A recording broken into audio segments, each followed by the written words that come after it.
உம்மை அல்லாமல் எனக்கு யாருண்டு? உம்மை தவிர விருப்பம் ஏது உண்டு? உம்மை அல்லாமல் எனக்கு யாருண்டு? உம்மை தவிர விருப்பம் ஏது உண்டு? ஆசையெல்லாம் நீர்தானையா, தேவையெல்லாம் நீர்தானையா.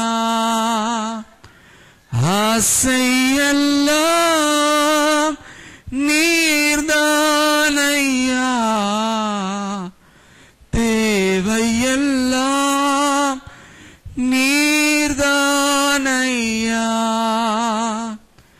ரட்சகரே இயேசுநாதா, தேவையெல்லாம் நீர்தானே. ரட்சகரே இயேசுநாதா, தேவையெல்லாம் நீர்தானே. தகப்பனே, இந்த மாலை வேளையில உம்முடைய சமூகத்தில் நாங்கள் கூடியிருக்கிற நேரத்தில் கர்த்தர் பேசுவீர் என்று விசுவாசிக்கிறோம்.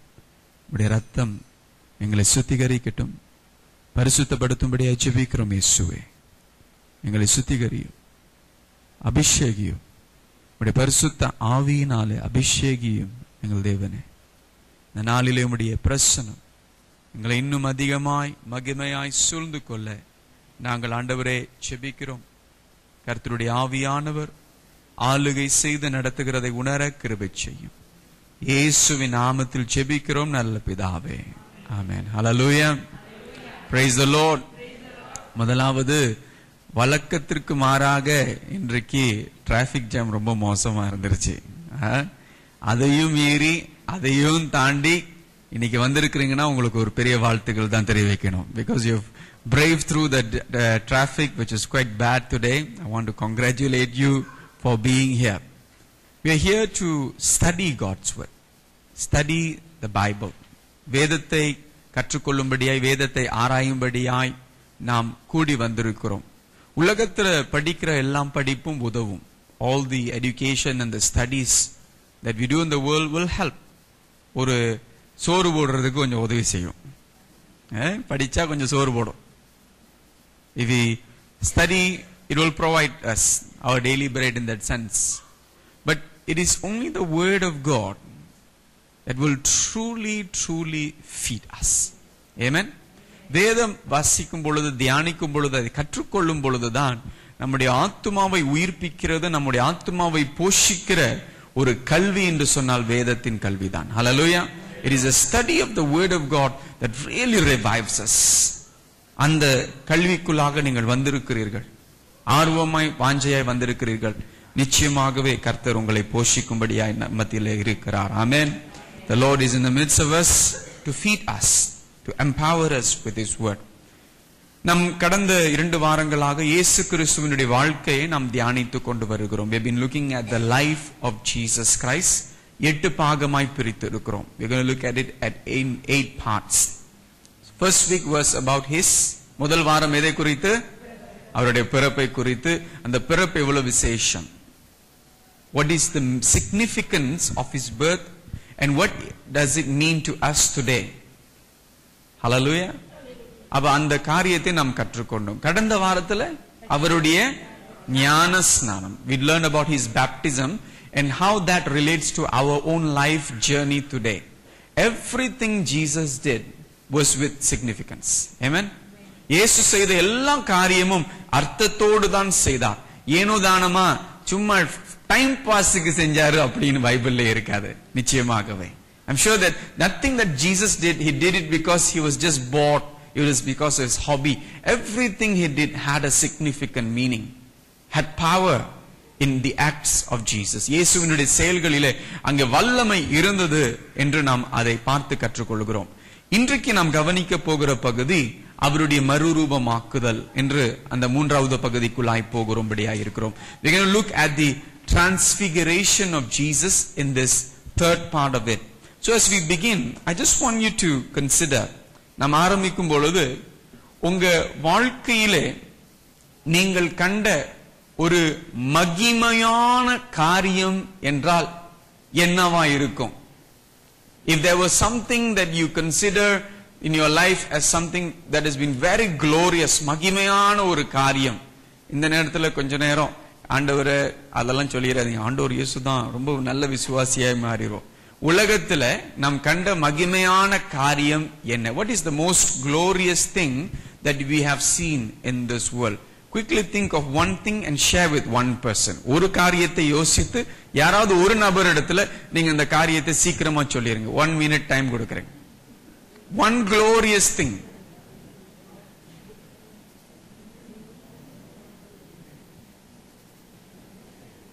மகிமையான ஒரு காரியம் in your perception.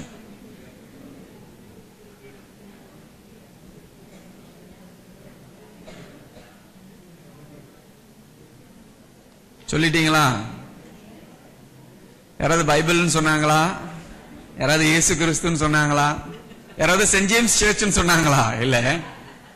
alright, this is in your opinion that was very glorious. உங்களுடைய அபிப்பிராயத்துல பார்க்கும் பொழுது சில பேர் கேட்டா, ஓ பிரின்சஸ் டயானாவுடைய திருமணம் ரொம்ப மகிமையா இருந்துச்சு அப்படின்னுவாங்க.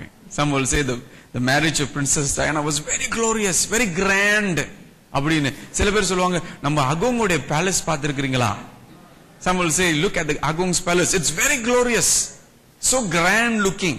அப்ப நம்முடைய எண்ணங்களிலே நம்முடைய அபிப்பிராயம் மகிமையான ஒரு காரியம் என்றால் வித்தியாசமா இருக்கிறது. நான் யோசிக்கும் பொழுது, சிறு பையனா இருக்கும் பொழுது எனக்கு இந்த காட்சி ஒரு ஞாபகம் வந்தது. When I was young, I had this memory, very wonderful memory. ஒரு நாள் நான் ராத்திரில ஏஞ்சிட்டு தூக்கம் வரலன்னு சொல்லிட்டு ஜன்னல் திறந்து பார்த்துக்கிட்டே இருந்தேன். ஒரு ஷூட்டிங் ஸ்டார், தமிழ்ல எப்படி சொல்லுவீங்க? வால் நட்சத்திரம். Okay, I was able to see this shooting star and I thought, wow. அதை கண்ட உடனே அவ்வளவு ஒரு மகிமையான ஒரு காரியம்.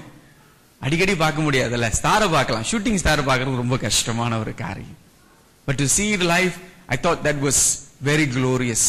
So as we think about what is glorious, we look at the transfiguration of Jesus. மகிமையான ஒரு காரியம் என்று சொல்லும் பொழுது வேதத்தின் அடிப்படையாய் இயேசுவினுடைய வாழ்க்கையில நடந்த ஒரு சம்பவம் என்று சொன்னால், the transfiguration of Jesus is a very significant event in the life of Jesus, which however is very much forgotten in the life of the church today. யோசித்து பார்க்கும், இயேசுவினுடைய பிறப்பு கொண்டாடுறோம், பயங்கரமா கொண்டாடுறோம், சந்தோஷமா கொண்டாடுறோம், கிறிஸ்துமஸ் நம்ம கொண்டாடுறோம். ஞான ஸ்நானம் சொல்லும் பொழுது, ஞானஸ்நானம் பெறும் பொழுது அதை நினைவு கூறுகிறோம். அப்ப அவருடைய மரணம் குட் ஃப்ரைடேலையும் நம்ம கொண்டாடுகிறோம். இல்ல அவருடைய ராபோஜன பந்தி ஒவ்வொரு ஞாயிற்றுக்கிழமையும் நாம் கொண்டாடுகிறோம். When we think about his birth, the baptism, about his death, about his resurrection, about the Lord's Supper, everything we do celebrate. But somehow the transfiguration gets lost in the busyness of our Christian life. அவர் மறுரூபமாக்கப்பட்ட அந்த சம்பவமானது நம்முடைய கிறிஸ்துவ கொண்டாட்டத்திலோ அவ்வளவு அதிகமாய் முக்கியமாய் கவனம் செலுத்துவது இல்லை என்று நாம் ஏற்றுக்கொள்ளணும். So despite this, we're going to look at this, and the purpose of this study is to look at the significance of this event.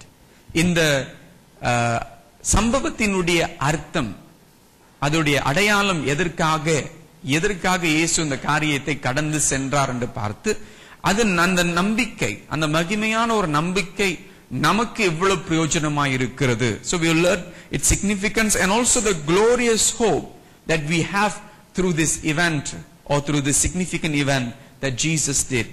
Jesus was transfigured. இயேசு மறுரூபமானதை நாம் பார்க்கிறோம். இதை குறித்து நாம் கவனிக்க வேண்டும் என்றால் ஆதியாகமத்திற்கு செல்ல வேண்டும். If you want to understand this transfiguration, it is appropriate to go back to the beginning, to go back to the book of Genesis and understand creation and how God intended to create and God's glory over Adam and Eve. ஆதாம் ஏவாள் உடைய வாழ்க்கையிலே காணப்பட்ட தேவனுடைய மகிமையை நாம் கவனிக்கும்படியாக இருக்கிறோம். So when God created Adam and Eve, this was the discussion that took place between the Trinity. திருத்துவ தெய்வத்திற்குள்ளே செயல்பட்ட பேசப்பட்ட காரியம் இதுதான் நாம் கவனிக்கிறோம். ஆதியாகமம் 1:26 சொல்லுகிறது, Genesis 1:26 says, Then God said, Let us make man in our image, according to our likeness, and let them rule over the fish of the sea, and over the birds of the sky, and over the cattle, and over all the earth, and over every creeping thing that creeps on the earth. The scripture says, let us make man in our image, according to our likeness. வாசிக்க கேட்போம். பின்பு தேவன் நமது சாயலாகவும் நமது ரூபத்தின்படியே மனுஷனை உண்டாக்குவோமாக. அவர்கள்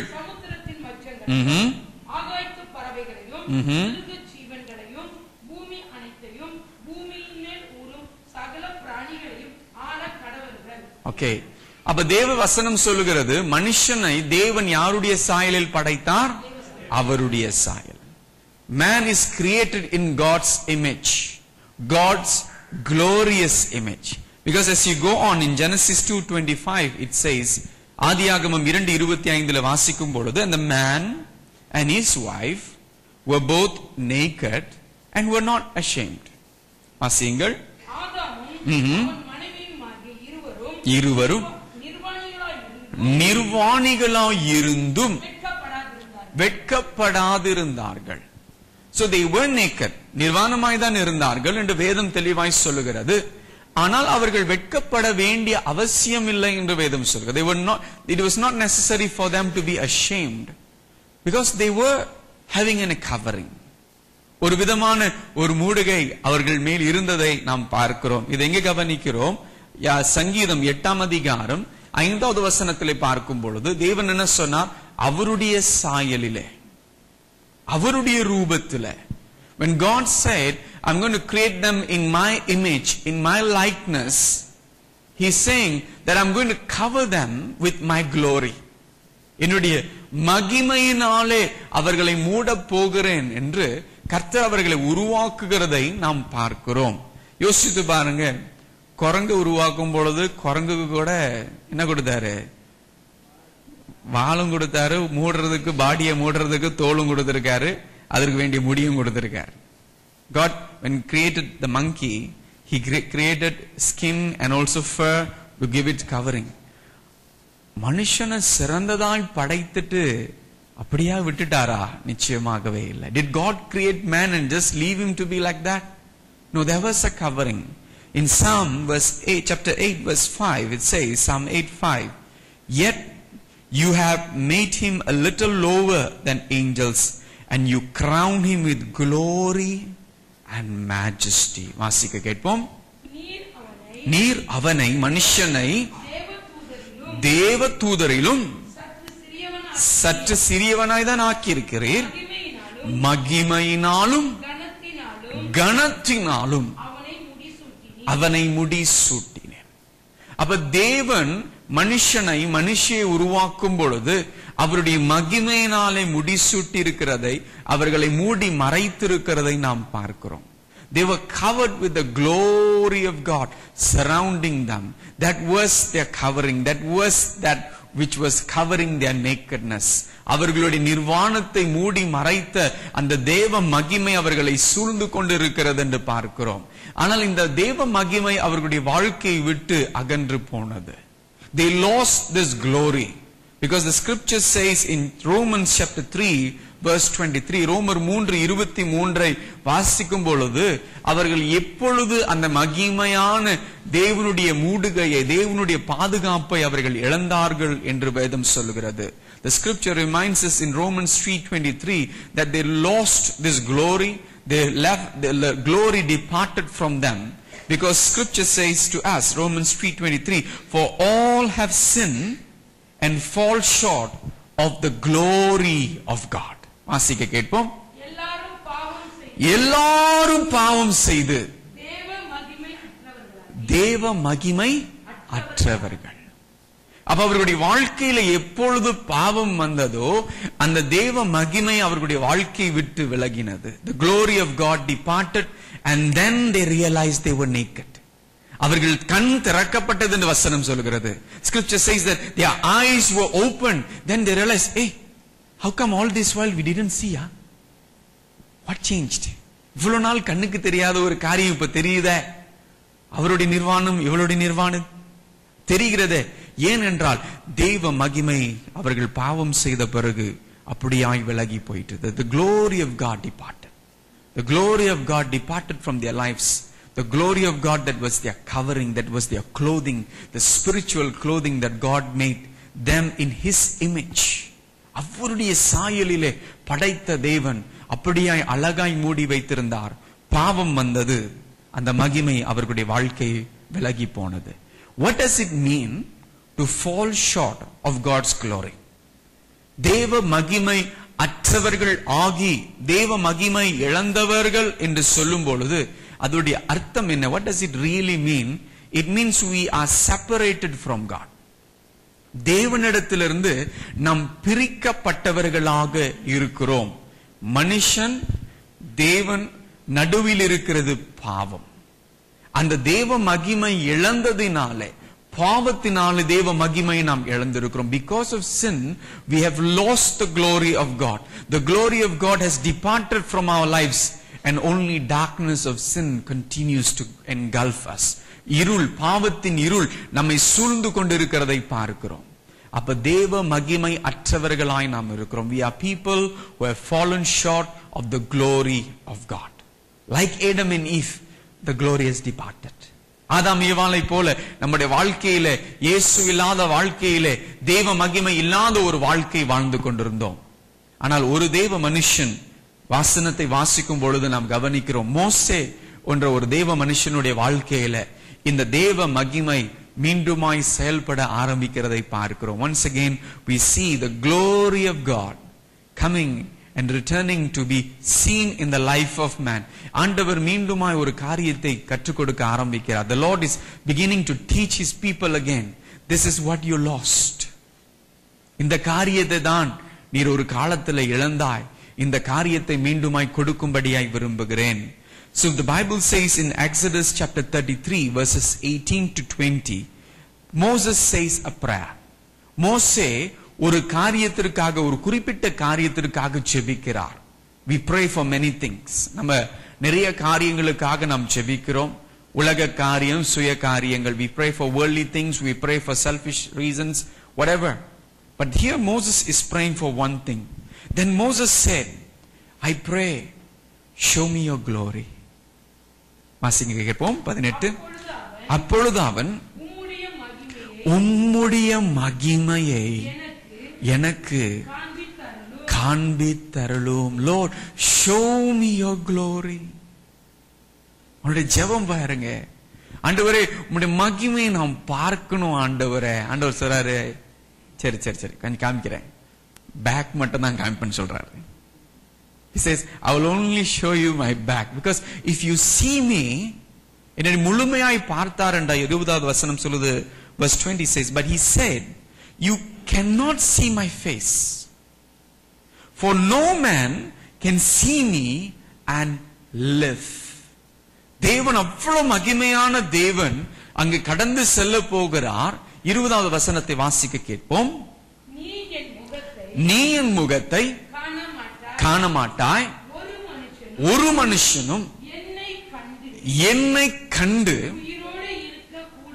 உயிரோடு இருக்க கூடாது. அப்ப தேவனுடைய மகிமை அவ்வளவு விசேஷித்தமானது. It is so special, it is so unique. But Moses saying, Lord, can I see your glory? உம்முடைய மகிமையை பார்க்க முடியுமா? பார்த்தாரா? நிச்சயமாகவே கர்த்தர் அந்த கிருபை கொடுத்தார். God gave him the grace. He goes up, he comes down.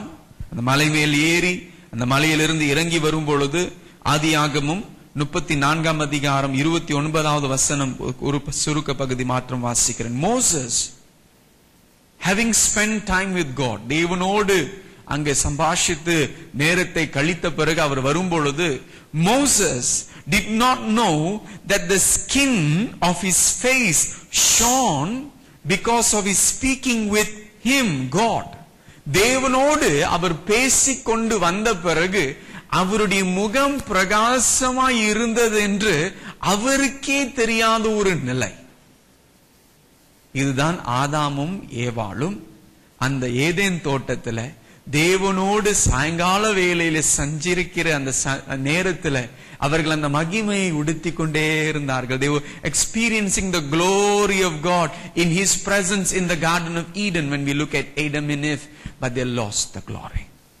And now God is reintroducing the glory of God to man. மீண்டுமாய் தேவனுடைய மகிமை மனுஷனுக்குள்ளாக அவர் வெளிப்படுத்த ஆரம்பிக்கிறதை பார்க்கிறோம். மோசே என்ற ஒரு மனுஷனுடைய முகம் பிரகாசிக்கிறதை பார்க்கிறோம்.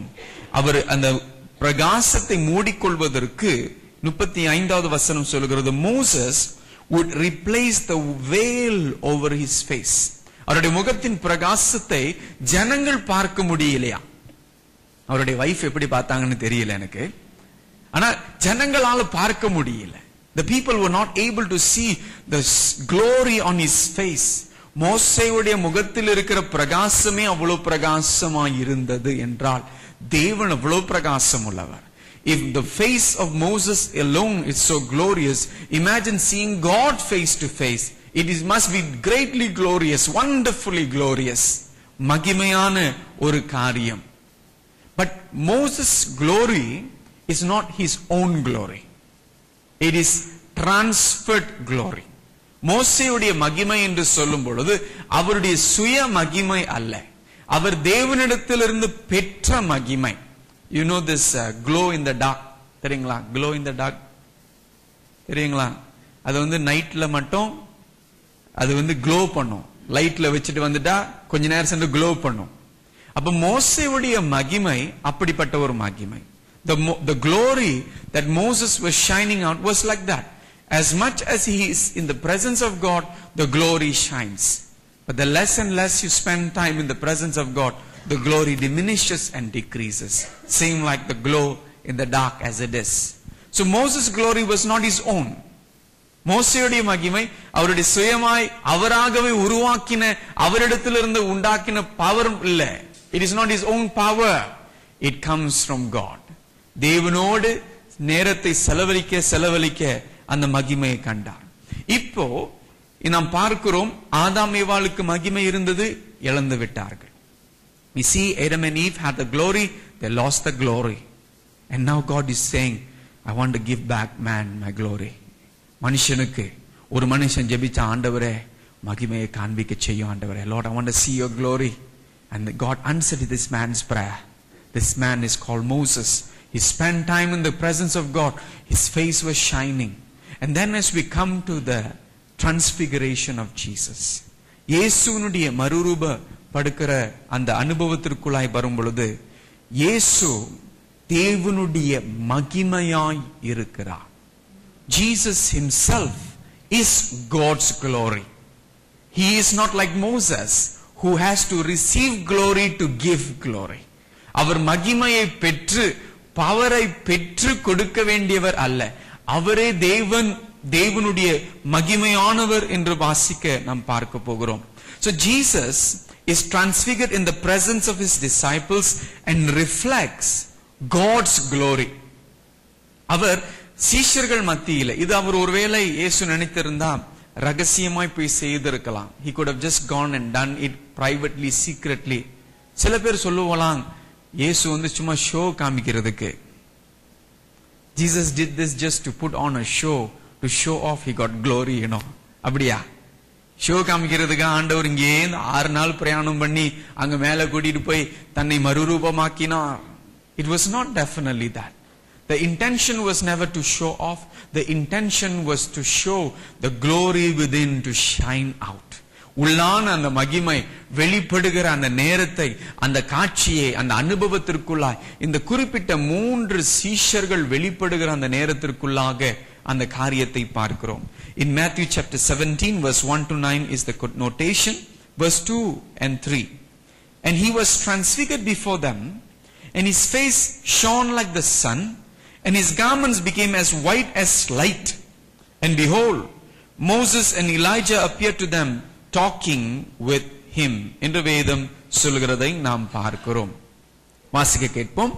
அவர்களுக்கு முன்பாக மறுரூபமானார். அவர்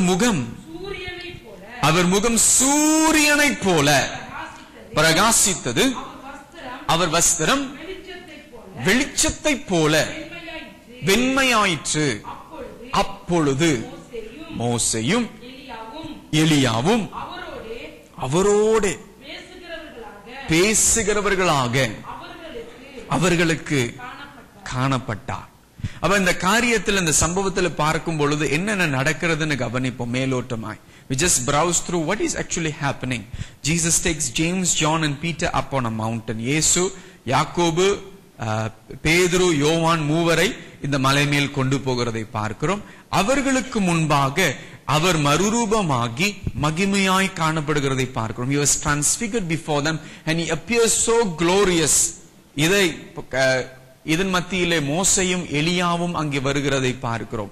Moses and Elijah appear. Moses represents the Old Testament, the Pentateuch, the book of the laws as it is.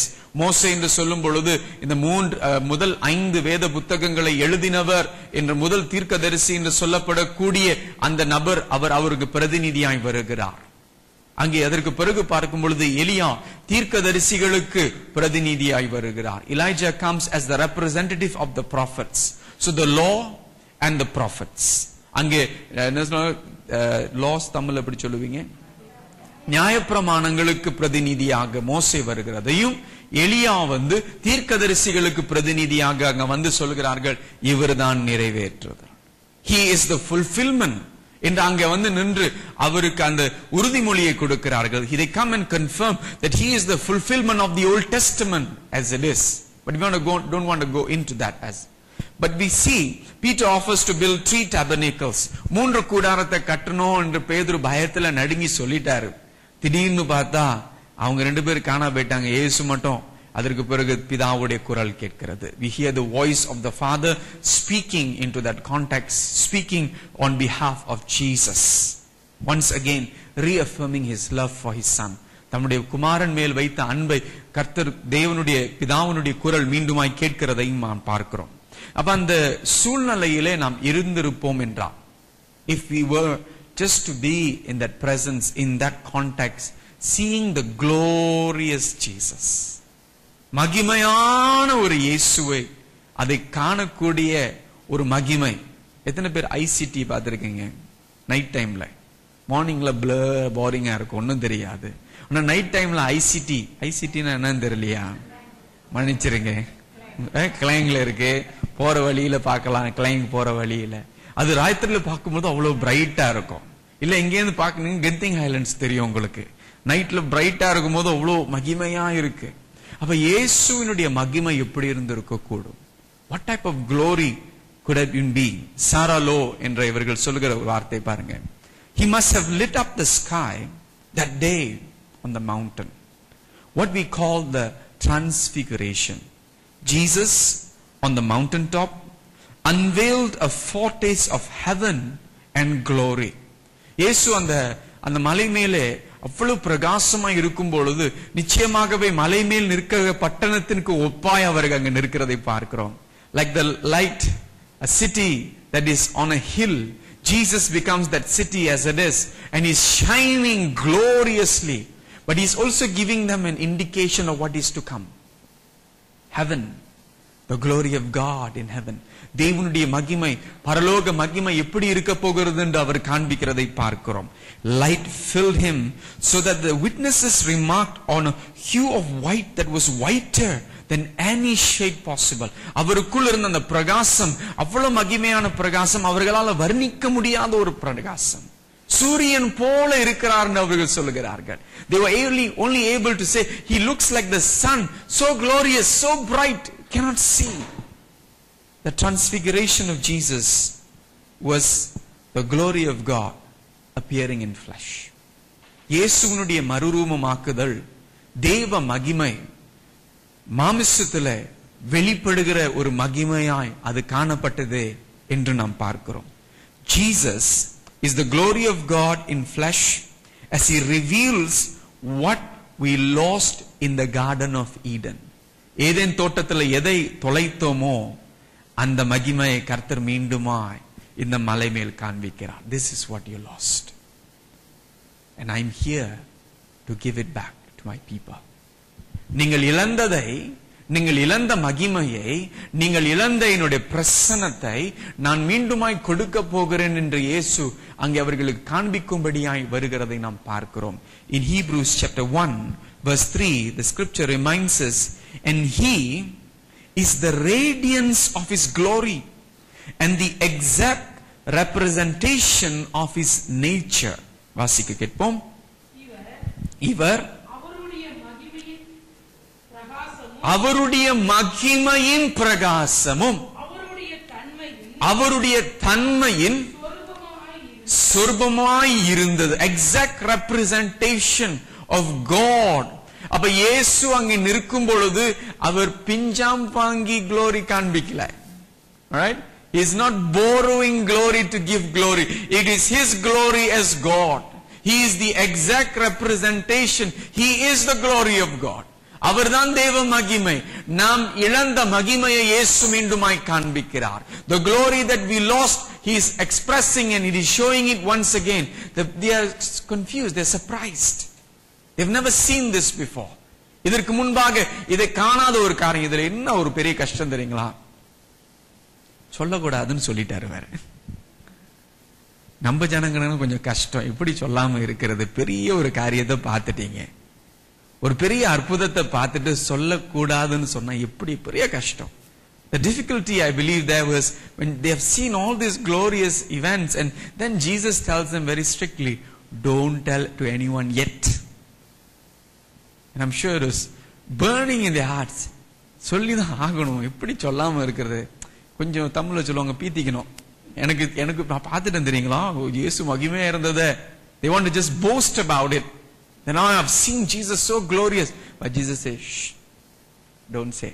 This is for you. Meditate upon this. இதை தியானி, இந்த சம்பவத்தை தியானி. Meditate upon this. Meditate upon what I have shown you for a purpose. ஒரு நோக்கத்தோடு இந்த வெளிப்பாடு அவர்களுடைய வாழ்க்கையில் இது எல்லாருக்கும் காண்பிக்கல.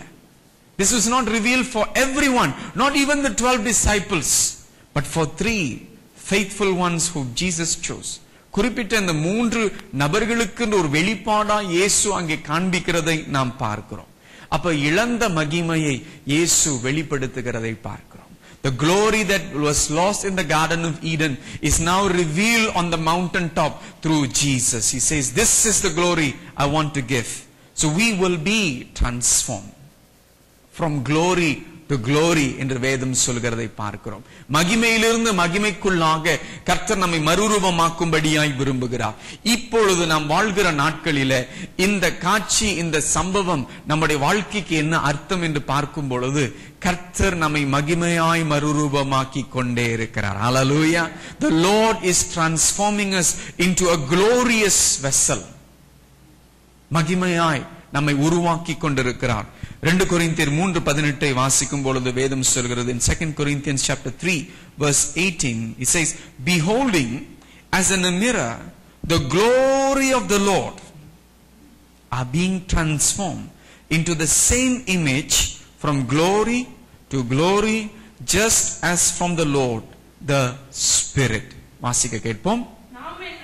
நாம் எல்லாரும் திறந்த முகமாய் கர்த்தருடைய மகிமையை கண்ணாடியிலே காண்கிறது போல கண்டு. எதை கண்டு? எதை கண்டு? கர்த்தருடைய மகிமை. What do we see? We see the glory of the Lord. கர்த்தருடைய மகிமையை அந்த மலை மேல் கண்டவர்களைப் போல நாமும் தேவ மகிமையை காண காண காண என்ன நடக்கும் என்றால், வாசிக்க, ஆவியாய் இருக்கிற கர்த்தரால் அந்த சாயலாக தானே மகிமையின் மேல் மகிமை அடைந்து மறுரூபப்படுகிறோம். ஹல்லேலூயா. கர்த்தருடைய மகிமை, அந்த வெளிப்பாடு எதற்கு? What is the revelation of His glory? What is the purpose? As we see His glory, we become glorious. மகிமை மேல் மகிமை அடைந்து, glory upon glory. God is transforming us. Fair and lovely தெரியுங்களா உங்களுக்கு? நீங்க ஒருவேளை கேள்விப்பட்டிருக்க மாட்டீங்க. சின்ன வயசுல நான் ரொம்ப யூஸ் பண்ணுவேன். அதனாலதான் சோப்பா இருக்கீங்களா பாஸ்டர் நினைக்காதீங்க. இந்த முகத்துக்கே தேவைப்படுதான்னு எனக்கு தெரியல. ஆனா சின்ன வயசுல ரொம்ப ஆசை. அதை எடுத்து எடுத்து தடவி தடவி தடவி தடவி தடவி செக் பண்ணிக்கிறது. சோப்பா ஆயிட்டேனா, நேத்தை விட கொஞ்சம் சோப்பா இருக்கிறேனா. ஃபேர் அண்ட் லவ்லி கொஞ்ச நாளுக்கு உதவும் போல, அதை யூஸ் பண்ணலாமா கூட தெரியல இப்பெல்லாம். ஆனா அந்த மகிமை குறித்து வேதம் சொல்லல. Fair and lovely கொடுக்கிற மகிமை குறித்து வேதம் சொல்லல. The Bible is not talking about the glory that fair and lovely gives you, a superficial one. இந்த சரீரத்தை அழகுபடுத்துவதற்கு, இந்த சரீரத்தை மகிமையாக்குவதற்கு நிறைய காரியங்கள் செய்கிறோம். அதெல்லாம் நிலை அல்ல. All that is impermanent. But the glory of Jesus, the glory of the Lord in our lives, as He transforms and transforms us, நம்மை மறுரூபமாக்க மறுரூபமாக்க மறுரூபமாக்க அவருடைய சாயலுக்கு ஒப்பாய் நம்மை மறுரூபமாக்கி கொண்டிருக்கிறார். He is transforming us into His likeness. சாது சுந்தர் சிங் அவர் என்ன சொல்லுவாங்க, அமெரிக்காவுக்கு போயிருக்கும் பொழுது ஒரு வீட்டுக்கு போய் வாசலை தட்டும் பொழுது அங்க பார்த்துட்டு என்ன சொன்னாங்கன்னா, ஜீசஸ் வந்திருக்கிறாருன்னு சொன்னாங்களாம். தாடியை பார்த்து சொன்னாங்கன்னு எனக்கு தெரியல. ஆனா அவருடைய சாயல் இயேசு கிறிஸ்துவை பார்க்கிறதை போல அப்படி மாற்றப்பட்ட ஒரு சாயல் என்று அவர்களுடைய சாட்சி சொல்லுகிறது. When Sadhu Sundar Singh went to America, there was a testimony that someone who came to the door, looked through the peeking through the door hole and said, "Oh, he looks like Jesus. This man is Jesus." See the transformation that God brings in our life as we draw closer to Him. மோசேயை போல நாம் இயேசுவை நெருங்க நெருங்க அவருடைய பிரகாசத்தை நாம் அனுபவிக்க ஆரம்பிக்கிறோம். ஏதேன் தோட்டத்தில் இழந்த அந்த மகிமையை மீண்டுமாய் கர்த்தர் நமக்குள்ளாய் நம் மேலே நமக்குள்ளே மூடும்படியாய் வருகிறார். The Lord comes to transform and transfer His glory into us. But where we are now is not where we will remain. நாம் இங்க இருக்கிற நிலைக்குள்ளாக நிலைக்க போகிறது இல்லை, மகிமையிலிருந்து மகிமைக்குள்ளாக. God is going to transform us. In the words of Rick Warren சொல்லுகிற இந்த வார்த்தை, கர்த்தர் இப்படி நம்மை மறுரூபமாக்குகிறார் என்ற அவருடைய அர்த்தமாய் சொல்லுகிறது. He speaks about how God continues to transform us. God changes caterpillars into butterflies. புழு பூச்சி தானே சொல்லுவீங்க, என்ன சொல்லுவீங்க? கம்பளி பூச்சியா? கூட்டு புழு கம்பளி பூச்சியை ஆண்டவர் அழகான பட்டாம்பூச்சியாய் மாற்றுகிறார். மகிமையின் மேல் மகிமை. sand into pearls. மண்ணு, கடல் மண்ணு இருக்குங்களா, அது முத்தாய் மாற்றுகிறார். sand into pearls and then coal into diamonds. கோல் என்ன சொல்லுவீங்க? நிலக்கரி. நிலக்கரி என்னவாய் மாறுகிறதா? டைமண்டாய் மாறுகிறதா? அப்ப கர்த்தர் அப்படியாய் மாற்ற அவர் வல்லவரா இருக்கிறார். And He's using time and pressure. He's working on you too. So as we look at the transfiguration of Jesus, Jesus is showing us what we are to become. இயேசு மறுரூபமாக்கப்படுகிற அந்த காட்சியை பார்க்கும் பொழுது நமக்கு காண்பிக்கிற ஒரு உதாரணம், இப்படியாய் தான் உன்னை மாற்றும்படியாய் விரும்புகிறேன். This is where your destination is going to be. Becoming, looking into the mirror and looking at the Lord. அந்த கண்ணாடியிலே அவரை பார்க்கும் பொழுது அவருடைய மறுரூபமாக்கப்படுகிற அனுபவத்தை நாம் பார்க்கும்படியாக இருக்கிறோம். So His transfiguration was a reminder of God's glory that we will receive through Him. அவருடைய மறுரூபமாக்கப்படுகிற அனுபவம் கர்த்தருடைய மகிமை வெளிப்படுத்தினது, கர்த்தருடைய மகிமை நமக்குள்ளாக வரும்படியாக அந்த வெளிப்பாடு கடந்து வந்தது. So truly, do we know this Jesus? இந்த இயேசு, மகிமையான இயேசுவை நாம் அறிந்திருக்கிறோமா? Sometimes we kind of downplay Jesus to become a very normal human being. நம்ம இயேசு அநேக நேரத்துல ஒரு சாதாரண மனுஷனுக்கு ஒப்பாய் நாம் அவரை வைத்து விடுகிறோம். ஆனால் அவர் மகிமையான தேவன், தேவனுடைய சாயலானவர் என்று நாம் மறந்து விடவே கூடாது. He is the image of God, He is the glory of God. We must never forget Jesus is God. As much as He draws closer, but we must still worship Him as God, the glorious one. மகிமையான கர்த்தராக. சீக்கிரமாக ரெண்டு கேள்வி. Quickly we're going to just discuss this. Two questions. First question is about how you feel. How do you feel spiritually, having lost the glory of God through sin? தேவ மகிமையை பாவத்தின் நிமித்தம் இழந்ததினால நம்முடைய உணர்வு எப்படி இருக்கிறது? நம்முடைய உணர்ச்சிகள் எப்படி இருக்கிறது? நம்முடைய எண்ணங்கள் எப்படி இருக்கிறது? How do we feel? சந்தோஷமா இருக்கா? கவலையா இருக்கா? ஐயோ இழந்துட்டேனே அப்படின்னு தோணுதா? What do we really feel inside? Second question, how does the transfiguration of Christ remind you of the glory we will receive? இயேசுவினுடைய மறுரூபமாக்கக்கூடிய அந்த அனுபவம், அந்த காட்சி, அந்த சம்பவம் நாம் அடைய போகிற மகிமை எப்படி நமக்கு உணர்த்துகிறது? சீக்கிரமாய் இந்த ரெண்டு கேள்விகளை நாம் பேசுவோம், கவனிப்போம். 2 பேர் 3 பேர், 2 or 3 in a small group. Quickly we discuss. நம்முடைய உலகத்துல அட்வர்டைசிங், தமிழ் எப்படி சொல்லுவீங்க? விளம்பரம். ஓகே, விளம்பரம் ரொம்ப முக்கியம். Advertising is very very important. ஆனா உலகத்துல அட்வர்டைஸ் பண்ணும் பொழுது பாருங்க, இந்த மாதிரி உதாரணங்கள் இருக்கும். லெஃப்ட்ல இருக்கிறது இல்லஸ்ட்ரேஷன் பர்பஸ்னு போடுவாங்க, ரைட்ல இருக்கிறது தான் உண்மையா உங்களுக்கு கிடைக்கும். Alright, when you look at advertising in this world, for illustration purposes, they put a very beautiful burger, but what you get is the one on the right hand side, not the real one. ஆமா pastor, இவ்வளவு நாள் நான் ஏமாந்துருக்கேன் அப்படின்னு நினைக்கிறீங்க. அப்ப இந்த transfiguration, அவருடைய மறுரூபமாக்குறதை பார்க்கும் பொழுது, Jesus is also in a times advertising the glory of God, but He won't give us less. இயேசு தேவனுடைய மகிமையை அவர் விளம்பரப்படுத்துகிறதை, வெளிப்படுத்துகிறதை பார்க்கிறோம். ஆனால் அங்க போய் சேர்ந்தோன்னே குறைவா கொடுக்க மாட்டார், கூட தான் கொடுக்க போறாரு. மகிமையின் மேல் மகிமை. He's going to be giving glory upon glory, because the promise in Revelation chapter 3 verse 5, it says there, வெளிப்படுத்தின விசேஷம் 3:5 வாசிக்கும் பொழுது, he who overcomes shall be clothed in white garments என்று வேதம் சொல்கிறதை பார்க்கிறோம். வாசிங்க. ஜெயம் கொள்ளுகிறவன் எவனோ அவனுக்கு வெண் வஸ்திரம் தரிப்பிக்கப்படும். The glorious clothing once again. Hallelujah.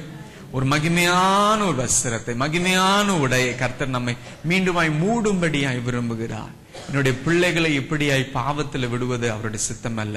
மகிமையினாலே மூடுவதற்காக இயேசு தம்முடைய இரத்தத்தை சிந்தினார்.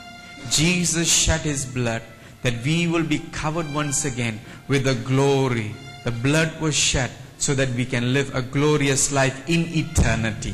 மகிமையான ஒரு வாழ்க்கை பரலோகத்துல நித்தியத்துல வாழும்படியாய் கர்த்தர் தீர்மானித்திருக்கிறார். அப்படி நாம் எழுந்து நிற்போம். அவர் மறுரூபமாக்கப்பட்டார், நாம் மறுரூபமாக போகிறோம், மறுரூபமாக்கப்படுகிறோம். He was transfigured because we are being transfigured. We will be transfigured, transformed into the likeness of Jesus Christ. அவருடைய வார்த்தை அப்படி நாம் தியானிக்கிற நேரத்தில், but Jesus only took 3, James, John and Peter. But today He's taking all of us. All of us have this privilege. It's not only for them now, it is for all of us through the blood of Jesus. இயேசுவின் மூலமாய், இயேசுவின் ரத்தத்தின் மூலமாய் அந்த 3 பேருக்கு கிடைத்த பாக்கியம் நமக்கும் கிடைக்கிறது. அதை தியானிக்க, அதை தரிசிக்க, அதை அனுபவிக்கிற அந்த கிருபை கர்த்தர் நமக்கு கொடுக்கிறார். அந்த கிருபைக்குள்ளாக நாம் கடந்து செல்வோமா?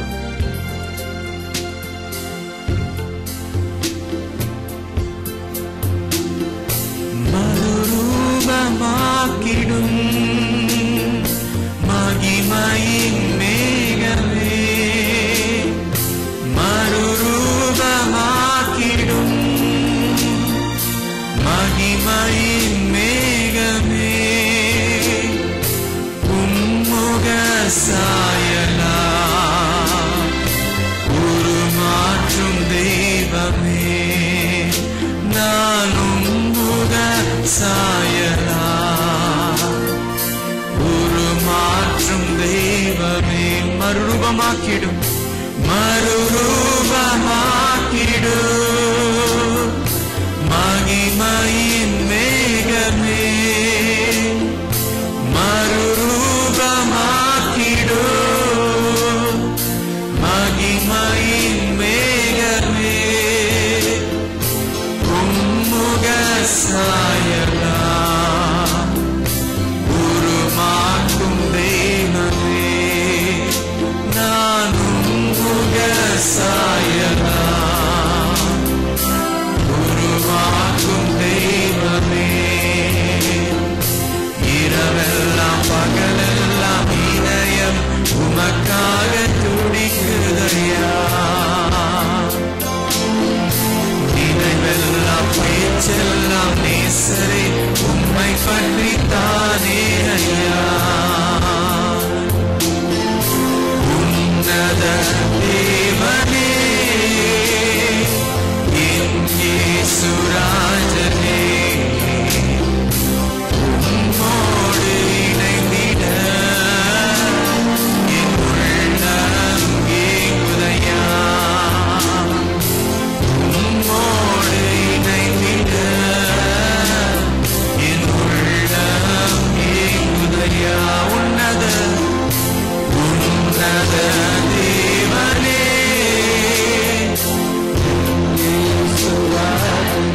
உம்மோடு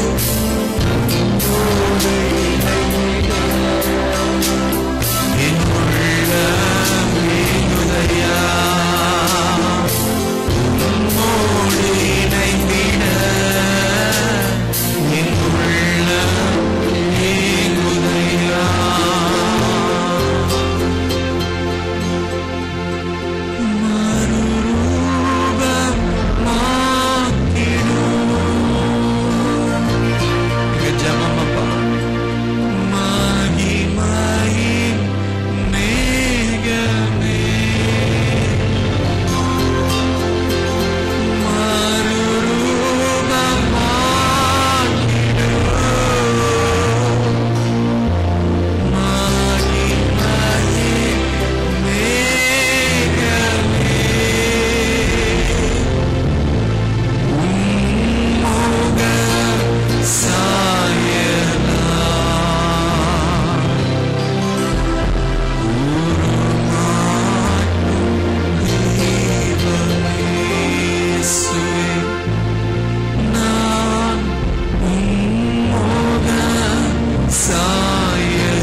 இழந்த மகிமை மீண்டும் எங்களை மூடட்டும் ஆண்டவரே, இரத்தத்தினாலே கழுவும்.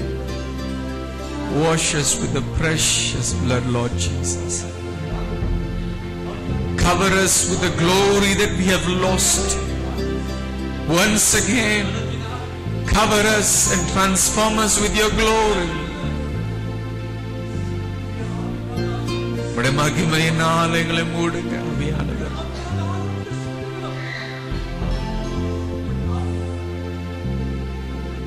தேவாலயத்தை மூடின அந்த தேவ மகிமை எங்களை மூடட்டும், எங்களை முற்றிலும் மூடட்டும். The glory that filled the temple, may the glory descend upon us now. Come, Holy Ghost. மகிமை மகிமை. Remove every impurity. Break down every bondage. Cover us with your glory. That when people see us, they may see you through your glory. ஆண்டவரே, ஜனங்கள் எங்களை காணும் பொழுது எங்களை காணாமல் உம்முடைய மகிமையை காண, நீர் உலாவுகிறதை, நீர் பேசுகிறதை, நீர் செயல்படுகிறதை காண, மகிமையின் மேல் மகிமை. நேற்று இருந்த மகிமையை விட இன்றைக்கு கூட வேணும்பா. நாளை தினத்தில் இன்னும் கூட கொடுப்பீங்கப்பா. அந்த மறுரூபமாக்கும் ஐயா, எங்களை மறுரூபமாக்கும் ஐயா. Lord, transform us, transform us, renew, make us new, Lord, to become like Jesus, to become like Jesus.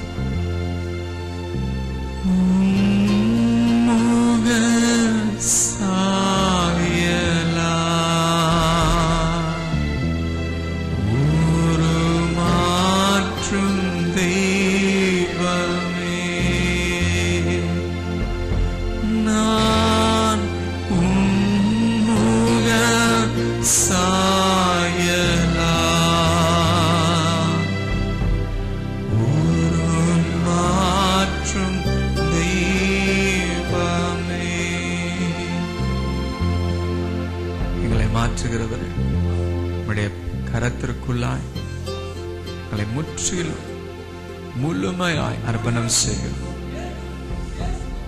முழுமையாய் ஒப்பு கொடுக்கிறோம். எங்க வார்த்தை, எங்க வாழ்க்கை, எங்க செயல்கள் எல்லாம் அர்ப்பணம் செய்கிறோம். We surrender our words, we surrender our life, we surrender our actions, that everything will bring you glory, that will be covered with your glory once again through the blood of Jesus. Hallelujah. சமூகத்துக்குள்ளாய் ஆண்டவரே, நாங்கள் முற்றிலும் முழுமையாய் அர்ப்பணம் செய்கிறோம்.